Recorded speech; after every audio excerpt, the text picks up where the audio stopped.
You ever look at someone's garden online and think, how on earth are they growing all that in such a tiny space? Here's the secret. It's not about the space. It's about knowing the right plants to start with. And today, I'm sharing the top 9 easiest vegetables to grow in pots, even if you've never grown a single seed in your life. These are the ones that don't give up on you, even when you forget to water them for a day or two. Trust me, I've been there. Hey, my beautiful green family. Whether you've been with us from the very start or you just stumbled upon this cozy corner of the internet, welcome home. Here, we believe everyone, yes, everyone, can grow something beautiful, no matter where you live or how small your space is. Before we dig in, tell me, where are you watching from today? I love seeing our little family grow across different countries and climates, so drop your location in the comments. I'll be checking them out after this video. And if you're new here and you've always dreamed of turning your balcony, backyard, or even your kitchen window into a green paradise, go ahead and hit that subscribe button. Because every week, we dig deeper into easy, beginner-friendly gardening tips that actually work. You'll laugh, you'll learn, and by the end of it, you'll be proud of your little green world. Vegetable number 1, Malabar spinach, the tropical climber. If you've ever tried growing regular spinach and ended up with wilted leaves under the hot sun, I completely understand. I've been there. I remember one summer when I planted a whole batch of regular spinach, watered it faithfully, and still watched it wither away before my eyes. It was frustrating. But that's when I stumbled upon something that honestly felt like a secret: Malabar spinach. Now, this isn't your regular spinach. It loves the heat, the humidity, and all that sunshine that usually makes other greens quit. The more the sun beats down, the better it grows. It's a climber with thick, glossy green leaves that feel almost succulent, and it just keeps growing, twirling its way up anything you give it. A stick, a trellis, even an old fence. The best part? It's so forgiving. Forget to water it for a day? No problem. It'll bounce right back. Snip a few leaves for your soup, your smoothie, or that quick stir-fry, and it'll keep producing like it's trying to impress you. If you live somewhere warm or tropical, this one is your best friend. I always say Malabar spinach is like that cheerful neighbor who thrives under the same sunshine you do. And once you grow it, you'll wonder why you ever struggle with the regular kind. Vegetable number 2, okra, the heat warrior. Now, if there's one plant that knows how to handle the heat better than most people I know, it's okra. I still remember the first time I tried growing it in a pot. Honestly, I wasn't expecting much. I just had a few leftover seeds and an empty container sitting by the wall that got the harsh afternoon sun. I thought, why not? 2 weeks later, I couldn't believe my eyes. While everything else in my garden was drooping from the heat, that little okra plant was standing tall and proud, almost as if it was daring the sun to do its worst. Okra is one of those vegetables that actually thrives in the heat. Give it a deep pot, plenty of sunlight, and a bit of space, and it'll reward you with beautiful yellow flowers that turn into those crisp green pods in no time. The more you harvest, the more it gives. It's like a gift that keeps on giving. And if you've got limited space, don't worry. Okra doesn't complain. It grows beautifully in containers, especially if you give it rich soil and water it regularly. Plus, it adds a little tropical beauty to your space. Tall, green, and full of life. So if you've ever said, the sun is too much where I live, nothing survives here, try okra. It doesn't just survive, it shines. Vegetable number 3, yard-long beans, the balcony showstopper. Now, if you've never seen yard-long beans before, get ready, because this one will make your garden look like something out of a tropical dream. I remember the first time I grew it. I didn't even plan it for the harvest. I just wanted something that would make my little balcony look alive. A few weeks later, I had vines climbing everywhere, waving in the breeze, and these long, elegant green pods hanging down like decorations. Yard-long beans, sometimes called snake beans or asparagus beans, are absolute showstoppers. They're graceful climbers that love to reach high, and they don't need much to get started. Just a decent-sized pod, a sunny spot, and something to climb on, maybe a bamboo stick, a railing, or even an old net, and they'll take it from there. What makes them even more special is how fast they grow. Once they start producing, you'll be harvesting almost every other day. They taste a bit like regular green beans, but are longer, more tender, and they cook beautifully. And here's the fun part. They actually enjoy the same kind of warm, sunny weather that makes other plants complain. So if you've got that one hot balcony corner where nothing else seems to thrive, give these beans a try. They'll turn that forgotten space into a lush, living curtain, and every time you step outside, you'll find yourself smiling. Vegetable number 4, Chinese cabbage, the cool season secret. Now here's a little secret that not many beginner gardeners know. Chinese cabbage is one of the easiest, quickest vegetables you can grow in pots, especially if you're starting your garden in cooler months. I still remember one early morning, years ago, when I stepped out and saw my first Chinese cabbage head forming. The air was cool, the dew still fresh on the leaves, and there it was, this beautiful, crisp, tightly wrapped head sitting so proudly in its little pot. I couldn't believe I grew something that looked store-bought, right from my patio. What makes Chinese cabbage such a great choice is that it doesn't demand much. It loves mild temperatures, the kind of weather where other plants might slow down. Give it a wide, deep pot, rich soil, and just enough moisture to keep the roots happy, and it will reward you with lush, tender leaves that are perfect for soups, stir-fries, or even fresh salads. And here's a fun thing. If you don't want to wait for the full head to form, you can harvest it leaf by leaf. It just keeps growing. Plus, it looks absolutely beautiful when it's thriving. Soft green leaves curling outward, catching the morning light. So if you've got a balcony that gets a gentle breeze and not too much heat, Chinese cabbage is your quiet achiever. It's easy, reliable, and gives you that satisfying, I did it, feeling faster than you'd expect. Vegetable number 5, sweet potatoes, the dual beauty. Now this one right here might surprise you, because most people think you need a big, open garden to grow sweet potatoes. But the truth is, they do incredibly well in pots. In fact, the very first time I tried growing them, I didn't even plant them for the roots, I planted them for the leaves. It was one of those seasons when I wanted my garden to look a little fuller, a little greener.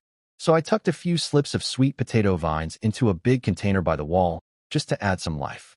Weeks later, those vines started spilling over the edges, lush, heart-shaped leaves dancing in the wind. And I remember thinking, who knew something this beautiful could also feed you? Sweet potatoes are truly a dual beauty, part edible, part ornamental. The leaves are tender and nutritious, perfect for stir-fries or soups, while the tubers quietly form beneath the soil. All they need is a deep container, some loose, well-draining soil, and plenty of sunshine. They don't ask for much attention. Just water them when the top feels dry, and let them do their thing. Over time, you'll notice the vines slowing down. That's your cue. When that happens, reach in and gently dig around.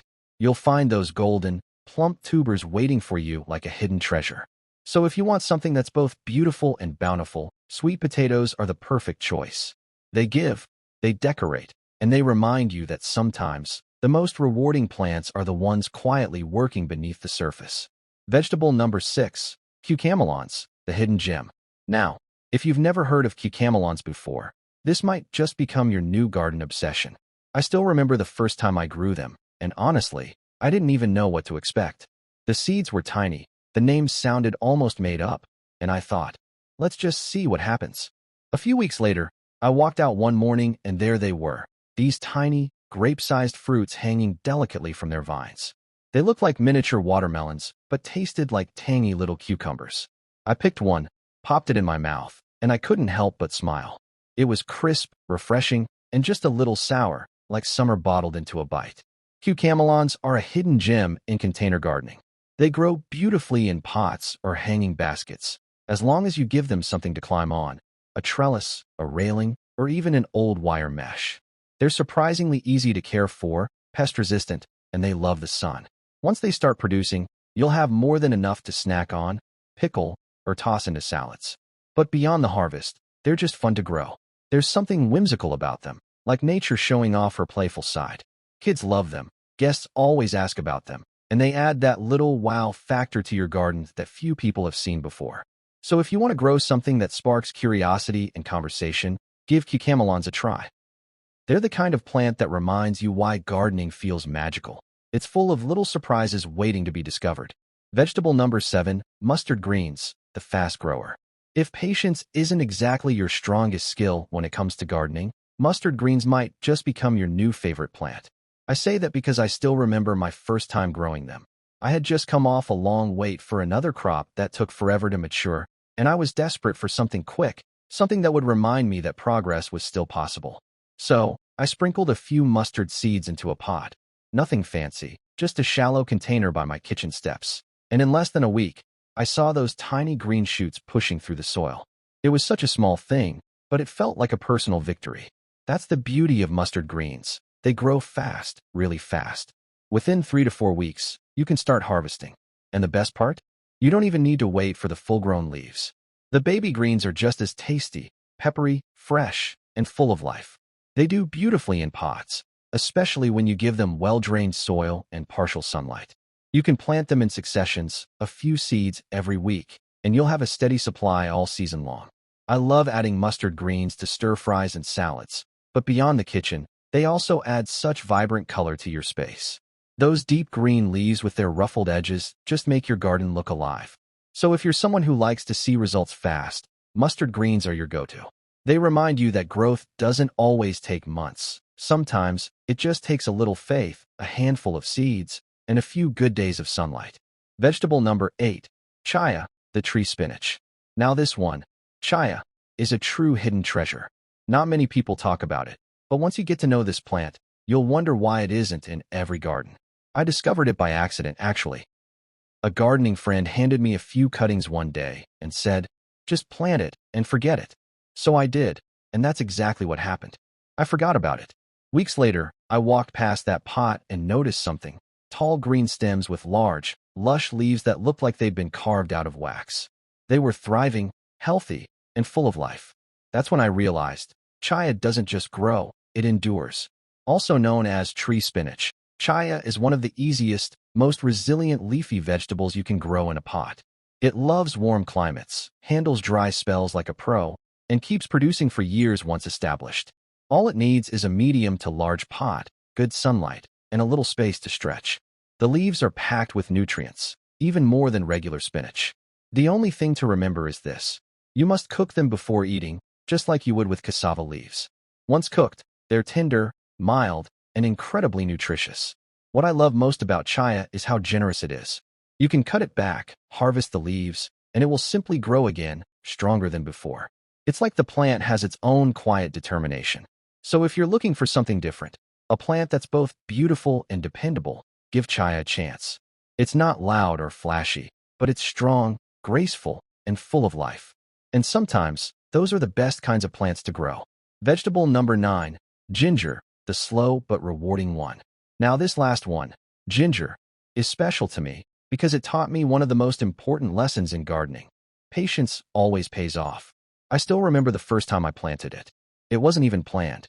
I had a few ginger roots sprouting in the kitchen, and instead of throwing them out, I thought, let's see what happens. I tucked them into a wide pot, watered gently, and then nothing. Weeks went by. I kept checking the soil, wondering if I'd done something wrong. But then one morning, I stepped outside and saw a tiny green shoot breaking through the surface. Just one, delicate and confident. It felt like a quiet reminder that some things take their time. That's how ginger grows, slowly, steadily, but with purpose. It loves warmth and moisture, and it's happiest in wide, shallow containers with loose soil. As the months go by, those little green shoots grow tall, and beneath them, the roots begin to spread and multiply. You don't see much happening on the surface, but trust me, there's magic unfolding underneath. After about 8 to 10 months, you can gently dig into the soil and find those golden, fragrant roots waiting for you. Fresh, plump, and full of that signature aroma that fills your hands the moment you break a piece open. It's one of the most satisfying harvests you'll ever experience. What I love about growing ginger is that it teaches you to slow down, to trust the process. Not every reward comes quickly, but when it finally does, it feels earned. And that makes it even more beautiful. So if you're looking for something simple, grounding, and deeply rewarding, plant a bit of ginger. Let it sit, let it grow quietly, and one day, you'll find the reward waiting right beneath your hands. Bonus tip: grow what grows back. Before we wrap up, here's one simple but powerful tip that every new gardener should know. Grow what grows back. See, when I first started gardening, I used to think once you harvest a plant, that's it. You pull it out, clear the pot, and start again. But over time, I realized that some of the best vegetables are the ones that keep giving, quietly, generously, long after that first harvest. Plants like Malabar spinach, Chaya, and mustard greens don't just grow once. They regrow. Every time you harvest their leaves, they come back stronger, fuller, and even more beautiful. The same goes for lettuce mixes and even some herbs. The more you pick, the more they thrive. Growing what grows back saves time, saves effort, and builds a real relationship between you and your plants. You begin to notice the rhythm, when they rest, when they wake, when they give. And that connection, that cycle, is where the true joy of gardening lies. So as you plan your little green space, whether it's a few pots by the window, a balcony garden, or a full backyard, choose a few plants that will grow back for you. Let them teach you patience, gratitude, and the quiet beauty of consistency. Because at the end of the day, gardening isn't just about growing food. It's about growing with something. And that, my dear green family, is where the magic truly happens. And that's it, my green family. 9 easy, beautiful vegetables that will grow happily in pots, plus one bonus tip that might just change the way you garden forever. If you've been thinking about starting your garden but keep putting it off because you feel you don't have the space, the tools, or the experience, let today be your start. You don't need much to begin, just a seed, a pot, and a little curiosity. The rest will come. And remember, gardening isn't about perfection. It's about progress, patience, and finding joy in the small things, like the first sprout breaking through the soil or the scent of fresh leaves after the rain. That's where the real magic is. If you found value in today's video, don't forget to give it a thumbs up. It truly helps the channel grow and reach more plant lovers like you. And if you're new here, I'd love for you to be part of this growing family. Hit that subscribe button and turn on your notifications so you don't miss the next video, because we've got so much more to grow together. Until next time, keep your hands in the soil, your heart open, and remember, every little green you plant is a piece of hope for tomorrow.